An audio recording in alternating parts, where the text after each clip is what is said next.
Alhamdulillah, labari mai daɗi ga dukkan 'yan uwana Nijar. Shin kun ji labarin babban ci gaban da ke tafe a birnin Niamey?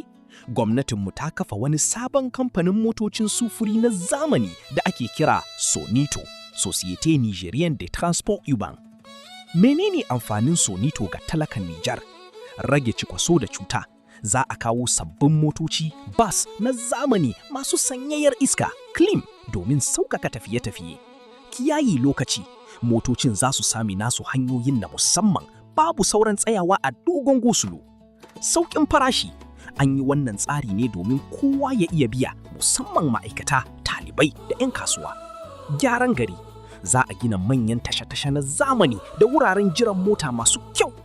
Wannan haɗin gwiwa ne tsakanin gwamnati, 'yan kasuwan ƙasarmu da abokan haɗin gwiwa na waje domin ciyar da sufurin ƙasarmu gaba. Hanyoyinmu za su yi kyau, tafiya za ta yi sauƙi, kuma birninmu zai ƙara fito da kyansa.